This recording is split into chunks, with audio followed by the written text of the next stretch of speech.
The Toronto Raptors went off of the board last night, taking Scottie Barnes as opposed to Jalen Suggs at pick number 4. And as a fellow Raptors fan, I want to give my thoughts on the pick and what I think the Raptors should and differentially will do moving forward into next season and the next few years for the Toronto Raptors. Scottie Barnes is a project type of player. Now, he's not going to be useless next year. It's not like a Bruno Caboclo project for any OG Raptor fans that were fans before a title and remember that name.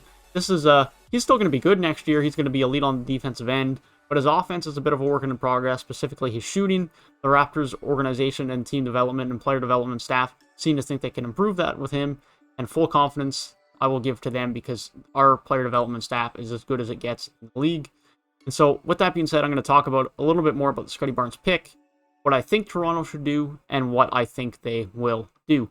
With that being said, if you guys do go on to enjoy the video, feel free to leave a like down below and subscribe to the channel if you are new. I will be continuing to give my thoughts over about the draft over the next few days, and then continuing on with free agency right after that. So be sure to stay tuned if that is something we're interested in. But let's talk a little bit more about what I think about the Toronto Raptors moving forward. So, as I mentioned, obviously Jalen Suggs was the expected number 4 pick, and I think he's a safer pick. I think he's going to be a very good player in this league, and Orlando have got a very good player in him moving forward. Scottie Barnes is a lower floor but higher ceiling player than Jalen Suggs. Not that he can be leaps and bounds above what Jalen Suggs can be, because Jalen Suggs' ceiling is also high. But the fact that Scottie Barnes has the length, has that 7'4" wingspan, 6'9", can already guard 1 through 5 debatably, especially once he gets a bit more comfortable in the NBA. It's just him being able to iron out his offensive game, his shooting, and that's a lot more teachable than 6'9" and 7'4" wingspan. And so that athletic nature is just going to give him such a leaps and bounds advantage. If he wants to put the work in, and the player development staff in Toronto can do well. The fact that he was already in the gym this morning before all of his press and interview stuff this morning, the night or the morning after draft night, tells me everything I need to know about this guy. He's going to put in the work, and that gives me a lot of confidence about him being able to develop and improve his game to where it needs to get. That being said, based on the fact that we have drafted Scottie Barnes and not Jalen Suggs, Jalen Suggs was the obvious pick. He would come in and replace Kyle Lowry, and you just needed to get a center. Scottie Barnes is probably coming off the bench next year now. He's not going to start over OG Siakam unless you play him as a point guard, which you're probably not going to do. He's going to come off the bench. He's not at that level yet. He'll come in and play 20-25 a night. He'll be important off the bench. He's not going to be that guy yet. And so here's my thoughts. We took someone that fits the timeline a bit more down the road. He's young, not that Jalen Suggs isn't, but he's young, and it's going to take a couple of years to get to a point where he's going to be at a high level offensively, if not even more than a couple of years. He's a project guy. Not that he's a Bruno Caboclo type project, as I mentioned, but he's there.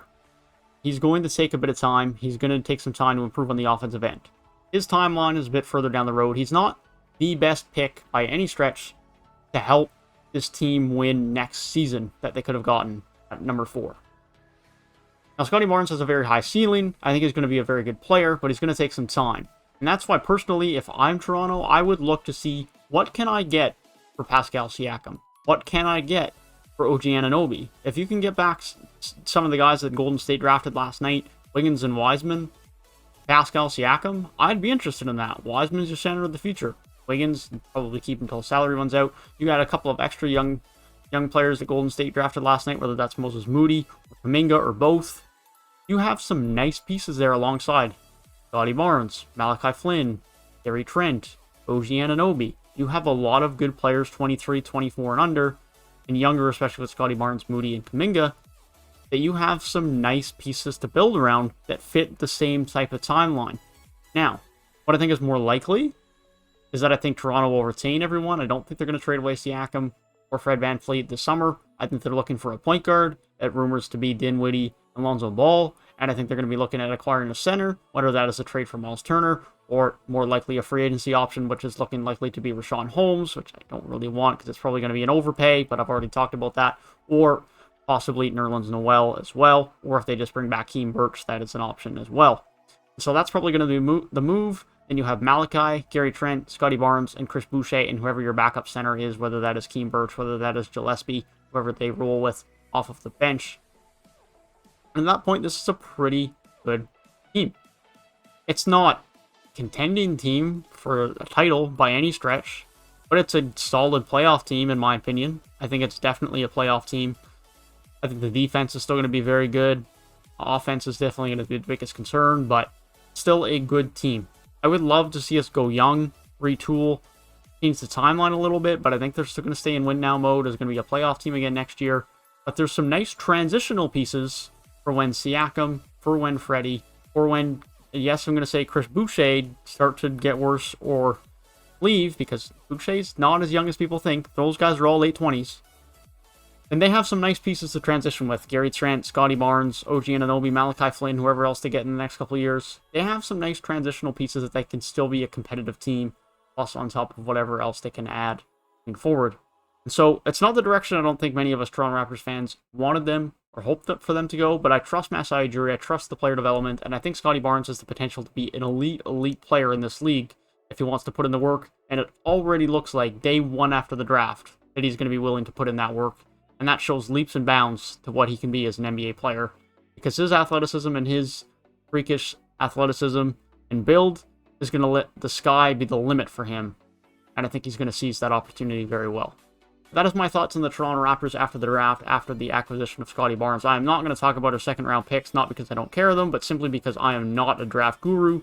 And if I started to talk like I knew anything about those guys, I would be just talking out of my ass. So hopefully they can come in and contribute in the D-League next year or in off the bench, in whatever role they get played. But that is my thoughts on Toronto. Let me know if you guys did enjoy the video down below. Let me know what you think about Toronto moving forward, what you think they should or will do in the upcoming offseason following into next year.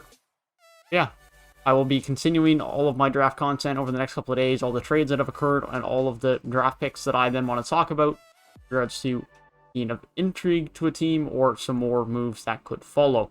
And then free agency starts up not long after that, and I will be giving all my thoughts on pretty much every free agency move that has any amount of relevance to the NBA. Be sure to stay tuned for that. I will be keeping you guys up to date on all of the news throughout this busy, fun time of the NBA offseason. Hope you guys have a great rest of your day, and I'll see you guys in the next one.